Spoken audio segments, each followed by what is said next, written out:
इससे पहले एक वीडियो जारी किया जिसमें लोक देवता रामदेव जी के बारे में हमने विस्तार से चर्चा की।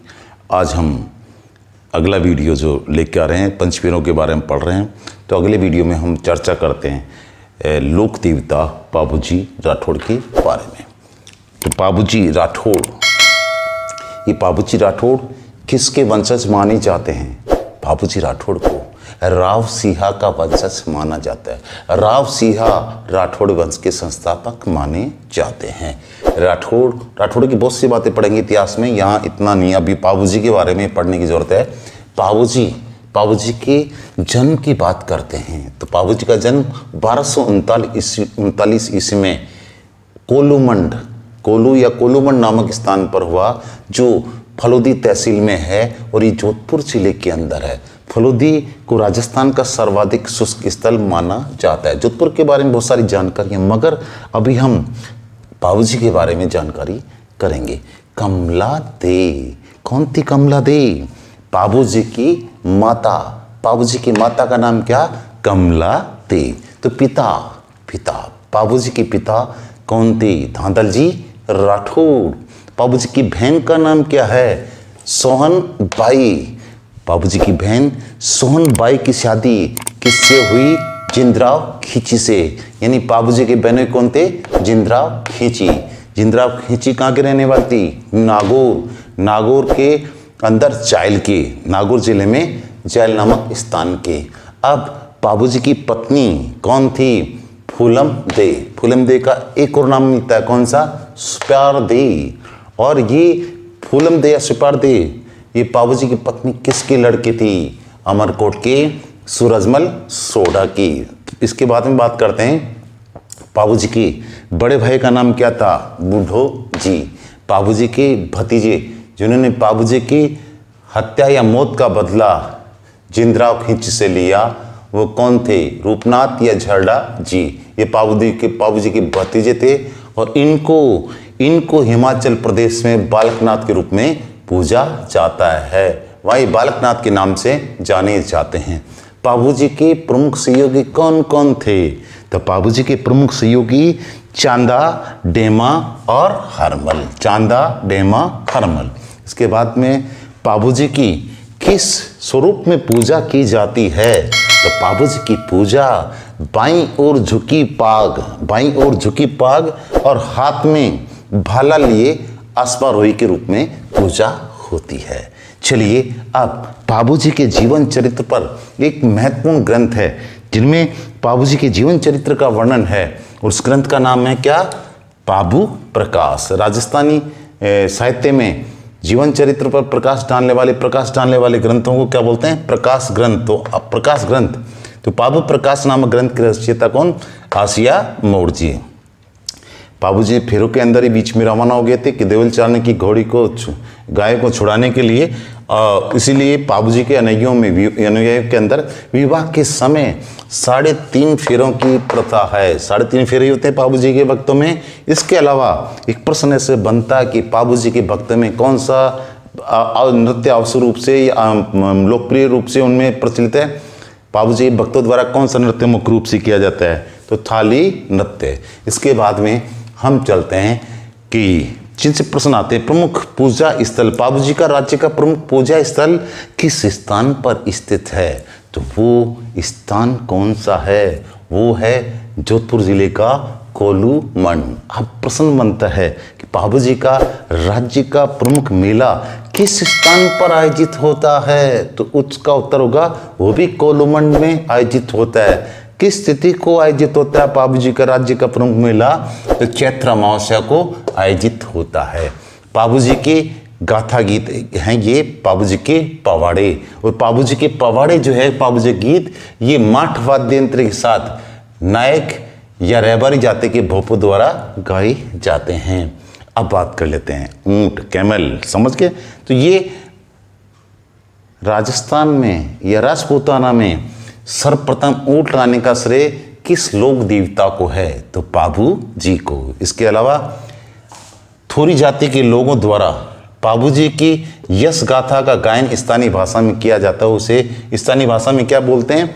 बाबू धनेरी पाँचना। इसके बाद बात करते हैं हम फड़ कपड़े पे चित्रित चित्र होता है। तो इस चित्र को जो है फड़ चित्रण के लिए भीलवाड़ा का सापरा प्रसिद्ध है। बहुत सी बातें फड़ के बारे में, यहाँ पाबूजी की फड़ के बारे में खासकर चर्चा कर लेते हैं जिनसे प्रश्न बन सकते हैं। तो पाबूजी की फड़ यानी प्रश्न ऐसे बनता है, राजस्थान की सर्वाधिक लोकप्रिय फड़ किस लोक देवता की फड़ है? तो उत्तर क्या होगा? पाबूजी की फड़। पाबूजी की फड़ किस वाद्य यंत्र के साथ बांची जाती है? तो रावण हत्ता वाद्य यंत्र के साथ। रावण हत्ता वाद्य यंत्र क्या है, कैसे बनता है, कैसे कैसे, इसके बारे में वाद्य यंत्रों के अंदर हम डिटेल से चर्चा करेंगे। अभी ऊँटों की देवता या ऊँट रक्षक देवता के रूप में हम जानते हैं किसको? पाबूजी को। तो ऊँट के बीमार होने पर या बीमार ऊँट के ठीक होने पर मन्नत जो मांगते हैं वो पाबूजी की फड़ बचवाते हैं। प्रश्न बनता है किस ऊँट के बीमार होने पर किस लोक देवता की फड़ का वाचन किया जाता है? इसके बाद में बात कर लेते हैं हम आपको पाबूजी की फड़ गाथा की रचना किसने करवाई? तो पाबूजी की फड़ गाथा की रचना देवल चारणी ने करवाई। अब पाबूजी की फड़ गाथा का सर्वप्रथम चित्रण किसने किया? प्रश्न क्या बनता है, ये महत्वपूर्ण है। मैटर बहुत सारा पढ़ने से, सुनने से, देखने से काम चलने वाला नहीं। पिन पॉइंट्स ढूंढी कि प्रश्न कहाँ से बनता है। प्रश्न बनता है कि पाबूजी की फड़ का सबसे पहले चित्रण किसने किया? तो पाबूजी की फड़ का सबसे पहले चित्रण सर्वप्रथम चित्रणकर्ता भीलवाड़ा के चितेरे धूलजी भाई चितेरे थे। इसके बाद में एक बात जो रह गई वो कि पाबूजी का आसिया पाबू प्रकाश की तरह एक और ग्रंथ है पाबूजीरा सोरठा, और इसका रचयिता कौन है? रामनाथ कविया। इसके बाद में बात करते हैं पाबूजी को किन किन उपनामों से जाना जाता है। ऊँटों के देवता, बात हो गई। ऊँटों की देवता, लक्ष्मण के अवतार। लोक साहित्य में प्रश्न कैसे बनता है? लोक साहित्य में पाबूजी को किसका अवतार माना जाता है? ये लक्ष्मण के अवतार के नाम से कौन से लोक देवता प्रसिद्ध हैं या जाने जाते हैं? तो कौन? पाबूजी। प्लेग रक्षक, चूहों के पिस्सू से फैलने वाली बीमारी प्लेग कभी भयंकर रोग के रूप में, भयंकर बीमारी के रूप में थी, ये अब नियंत्रित है, इसका कोई वो फैलाव नहीं है। तो प्लेग रक्षक लोक देवता के रूप में किसे जाना जाता है? पाबूजी राठौड़। हाटपाड़ देवता के रूप में कौन प्रसिद्ध है? पाबूजी राठौड़। प्रश्न बनता है मेहर मुस्लिम पाबूजी को किस रूप में पूजते हैं? वो पीर के रूप में पूजते हैं। या रहबारी या रायका जाति जो राजस्थान की प्रसिद्ध ऊँट पालक जाति है, उस ऊँट पालक जाति के रहबारी रायका जाति के प्रमुख आराध्य देवता कौन है? पाबूजी। रहबारी राय का ऊँट पालक जाति के बारे में एक तथ्य और कला संस्कृति में मिलने को मिलता है कि किस जाति के दूल्हे ऊँट पर बैठकर जाते हैं शादी के समय? तो रहबारी जाति। इसके बाद में बात करते हैं गो रक्षक या गाय को मुक्तिदाता कह सकते हैं, क्योंकि देवल चारणी की गाय को छुड़ाने में पाबूजी ने अपनी जान दी थी। तो इसके बाद में बात कर लेते हैं पाबूजी का एक अन्य मंदिर उदयपुर जिले के आहड़ नामक स्थान पर है, और यहाँ भील इन्हें अपने आराध्य देवता के रूप में पूजते हैं। इसके अलावा और बात कर लेते हैं कि पाबूजी के प्रमुख 3 गुण। पाबूजी हमेशा गौ रक्षार्थ तत्पर रहे, गाय के रक्षार्थ तत्पर रहे। इसके अलावा पाबूजी ने छुआछूत मिटाने का प्रयास किया। थोरी जाति के 7 भाइयों को जो एक ने अपने प्रमुख सरदारों में शामिल किया, उनके साथ खान पान किया। इन कुल मिला के सामाजिक समरसता और छुआछूत के विरुद्ध उन्होंने काम किया। रामदेव जी के प्रमुख सहयोगी के रूप में पाबूजी और हड़बूजी को जाना जाता है। इसके बाद में मुल्तान के हिंदू विरोधी शासक सुमरा को पाबूजी ने पराजित किया। अब हम बात करते हैं सार रूप में पाबूजी की घोड़ी की बात यदि हमने नहीं की, एक बार देख रहे थे पाबूजी की घोड़ी का नाम क्या था? केसल कालमी। और ये पाबूजी किससे लेके आए थे घोड़ी? देवल चारणी से। और देवल चारणी की गाय छुड़ाने में पाबूजी 1276 ईस्वी में शहीद हो गए। किस स्थान पे? नागौर के देचू गांव में। अब किस्सा है, एक किस्सा, तो किस्सा सुना देते हैं, तथ्य सारे आगे।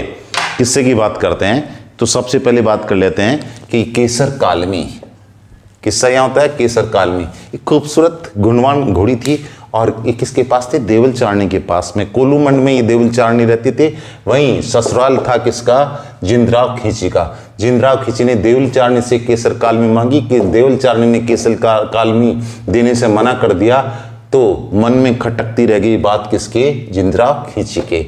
नतीजा क्या हुआ आगे जा कर के बाबूजी जो है कि शादी करने के लिए रवाना हुए कहाँ, उमरकोट। तो उमरकोट रवाना हुए तो वो साथ में अपनी जो है कि शादी करने के लिए गए कहाँ, अमरकोट के अंदर। तो वहाँ जाते समय ये घोड़ी लेकर गए। तो घोड़ी लेने देने के मामले में ऐसा है कि बाबूजी ने जब घोड़ी मांगी तो पहले तो मना किया, मगर आखिर में देने को राजी हो गई देवल चारणी। देवल चारणी ने कहा, बाबूजी मैं आपको घोड़ी दे रही हूँ, मगर मुझ पे या मेरी गायों पे संकट आने पर आपको मदद करनी होगी। बाबूजी ने कहा, राठौड़ राजपूत हैं, हम संकट में आपकी मदद नहीं करेंगे तो कौन करेगा। बाबू जैसे याद करेंगे हाजिर हो जाएगा।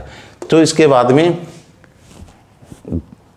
पूछा कि ये तो बताइए देवल जी कि ये मुझे संकट का पता कैसे चलेगा कि केसर काल में जोर जोर से हिनाएगी, ऐसे लगेगा जैसे अपने आप पे नियंत्रण हो रही है, समझ लेना देवल चारणी और उसकी गायें संकट में है।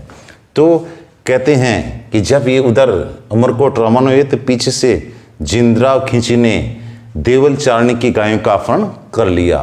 तो देवल चारणी के बारे में कहते हैं कि देवल चारणी पहुंच गई कहाँ, उमरकोट, और वहाँ कहा कि मुझे मेरी गायें चाहिए।